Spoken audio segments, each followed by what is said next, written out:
The Silent Patient. Chapter 3. My name is Theo Faber. I am 42 years old and I became a psychotherapist because I was fucked up. That's the truth. Though it's not what I said during the job interview when question was put to me. What drew you to psychotherapy, do you think? Asked Indira Sharma, peering at me over the rims of her owlish glasses. Indira was consultant psychotherapist at the Grove. She was in her late 50s with an attractive round face and long jet black hair streaks with grey. She gave me a small smile, as if to reassure me this was an easy question, a warm up volley, a precursor to trickier shots to follow. I hesitated. I could feel the other members of the panel looking at me.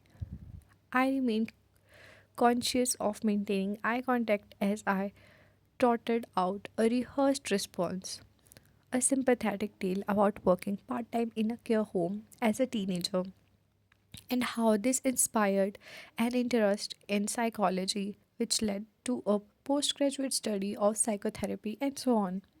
I wanted to help people, I suppose, and I shrugged. That's it, really, which was bullshit. I mean, of course, I wanted to help people, but that was secondary aim, particularly at the time I started training. The real motivation was purely selfish. I was on a quest to help myself. I believe the same is true for most people who go into mental health. We are drawn to this profession because we are damaged. We study psychology to heal ourselves, whether we are prepared to admit this or not. As human beings, in our earliest years, we reside in a land before memory. We like to think of ourselves as emerging from this primordial fog with our characters fully formed, like Aphrodite rising perfect from the sea foam. But thanks to increasing research into the development of the brain, we know this is not the case. We are born with the brain half formed, more like a muddy lump of clay than a divine Olympian. As the psychoanalyst Donald put it, there is no such thing as a baby. The development of our personalities doesn't take place in isolation, but in relationship with others. We are shaped and completed by unseen, unremembered forces, namely our parents. This is frightening for obvious reasons. Who knows what indignities we suffered, what torments and abuses in this land before memory. Our characters were formed without our even knowing it. In my case, I grew up feeling very edgy, afraid, and anxious, and this anxiety seemed to predate my existence and exist independently of me. But I suspect it originated in my relationship with my father, around whom I was never safe. My father's unpredictable and arbitrary rages made any situation, no matter how benign, into a potential minefield. An innocuous remark or a dissenting voice would trigger his anger and set off a series of explosions from which there was no refuge. The house shook as he shouted, chasing me upstairs into my room. I would dive and slide under the bed against the wall. I would breathe in the feathery air, praying the bricks would swallow me up and I would disappear. But his hand would grab hold of me, drag me out to meet my fate. The belt would be pulled off and whistles in the air before it struck, each successive blow knocking me sideways, burning my flesh. Then I wept would be over as abruptly as it had begun. I would be tossed to the floor, landing in crumpled heap, a rag doll discarded by an angry toddler. I was never sure what I had done to trigger his anger or if I deserved it. I asked my mother why my father was always so angry with me, and she gave a despairing shrug and said, "How would I know? Your father is completely mad." When she said he was mad, she wasn't joking. If assessed by a psychiatrist today, my father would, I suspect, be diagnosed with a personality disorder, an illness that went untreated for the duration of his life. The result was a childhood and adolescent dominated by hysteria and physical violence, threats, tears, and breaking glasses. There was moments of happiness, usually when my father was away from home. I remember one winter, he was in America on a business trip for a month. For 30 days, I think my mother and I had free reign of the house and garden without his watchful eyes. It snowed heavily in London that December, and the whole of our garden was buried beneath a crisp, thick white carpet. Moment I had a snowman made up. Unconsciously or not, we built him to represent our absent master. I christened him Dad, and with his big belly, two black stones for eyes, and two slanting twigs for stern eyebrows, the resemblance was uncanny. We completed the illusion by giving him my father's gloves, hats, and umbrella. Then we pelted him violently with snowballs, giggling like naughty children.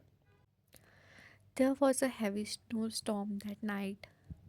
My mother went to bed and I pretended to sleep. Then I snuck out to the garden and stood under the falling snow.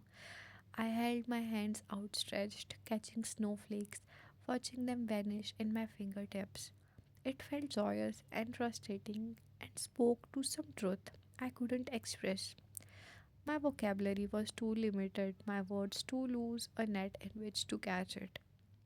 Somehow, grasping at vanishing snowflakes is like grasping at happiness, an act of possession that instantly gives way to nothing. It reminded me that there was a world outside this house, a world of vastness and unimaginable beauty, a world that far now, but reminded me that there is a possibility. That memory has repeatedly returned to me over the years. It's as if the misery that surrounded that brief moment of freedom made it burn even brighter, a tiny light surrounded by darkness. My only hope or survival, I realized, was to retreat physically and psychologically. I had to get away, far away. Only then I would be safe. And eventually, at 18, I got the grades I needed to secure a place at university. I left that semi detached prison in Surrey and I thought I was free, but I was wrong. I don't know it then, but it was too late. I had internalized my father, introjected him, buried him deep in my unconscious. No matter how far I ran, I carried him with me wherever I went. I was pursued by an infernal, relentless chorus of furies, all with his voice, shrinking that I was worthless, shameful, a failure. During my first term at university, that first cold winter, the voice got so bad, so paralyzing, they controlled me. Immobilized by fear, I was unable to go out, socialize, or make any friends. I might as well have never left home. It was hopeless. I was defeated, trapped, backed into a corner, and no way out. Only one solution presented itself. I went from chemist to chemist, buying packets of paracetamol. I bought only a few packets at a time to avoid arousing suspicion, but I did not have worried because no one paid me the least attention. I was clearly as invisible as I felt. It was cold in my room, and my fingers were numb and clumsy as I tore open the packets. It took an immense effort to swallow all the tablets, but I forced them all down, pill after bitter pill, and then I crawled onto my uncomfortable narrow bed and I shut my eyes and waited for death. But death didn't come. Instead, a searing, gut wrenching pain tore throughout my insides. I doubled up and vomited, throwing up bile and half digested pills all over myself. I lay in the dark, a fire burning in my stomach for what seemed like eternity. And then, slowly in the darkness, I realized something. I didn't want to die. Not yet, not when I hadn't lived. This gave me a kind of hope, however murky and ill defined. It propelled me that any rate of acknowledge that I couldn't do this alone. I needed help. I found it in the form of Ruth, a psychotherapist referred to me through the university counseling service. Ruth was white haired and plump and had something grandmotherly about her. She had a sympathetic smile, a smile that I wanted to believe in. She didn't say much at first, she just listened while I talked. I talked about my childhood, my home, and my parents. As I talked, I found that no matter how distressing the details I related, I could feel nothing. I was disconnected from my emotions, like a hand severed from a wrist. I talked about painful memories and suicidal impulses, but couldn't feel them. I would, however, occasionally look up at Ruth's face. To my surprise, tears would be collected in her eyes as she listened. This may seem hard to grasp, but those tears were mine, not hers. At the time, I didn't understand, but that's how therapy works. A patient delegates his unacceptable feelings to his therapist, and she holds everything he is afraid to feel, and she feels it for him. Then, ever so slowly, she feeds his feeling back to him, as Ruth fed mine back to me. We continued seeing each other for several years, Ruth and I. She remained the constant in my life. Through her, I internalized a new kind of relationship with another human beings, one based on mutual respect, honesty, and kindness, not recrimination, anger, and violence. I slowly started to feel differently inside about myself, less sympathy, more capable of feelings, and less afraid. The hateful internal chorus never entirely left me, but now I had Ruth's voice to counter it, and I paid less attention. As a result, the voice in my head grew quieter and would temporarily vanish. I would still feel peaceful, even happy sometimes. Psychotherapy had quite literally saved my life. More important, it had transformed the quality of that life. The talking cure, central to whom I became. In a profound sense, it defined me. It was, I knew my vocation.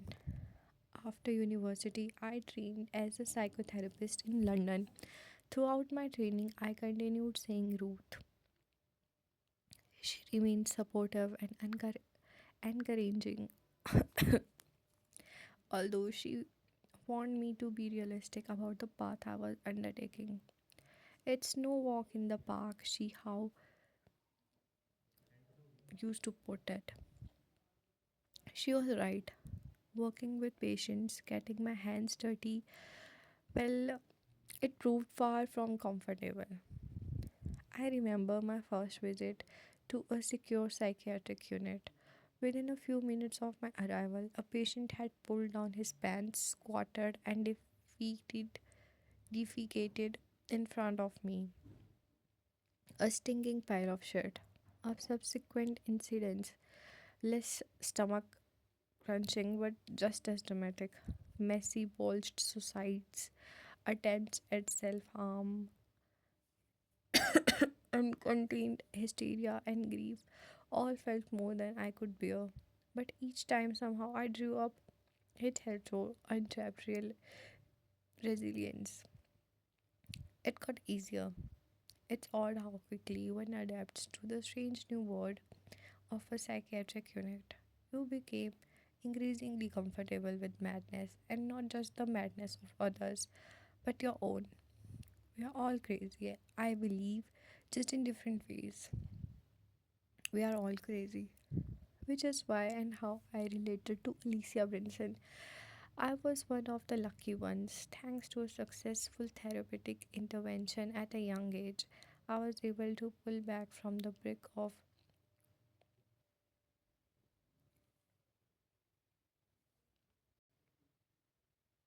In my mind, however, the other narrative remained forever a possibility. I might have gone crazy and ended my days locked in an institution like Alicia. There, but for the grace of God, I couldn't say any of this to Indira Sharma when she asked why I became a psychotherapist. It was an interview panel, after all, and if nothing else, I knew how to play the game. In the end, I said, I believe the training makes you into a psychotherapist regardless of your initial intentions. Indira nodded sagely. Yes, quite right. Very true.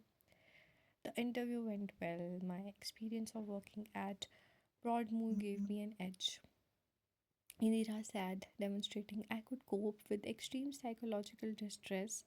I was offered the job on the spot and I accepted it.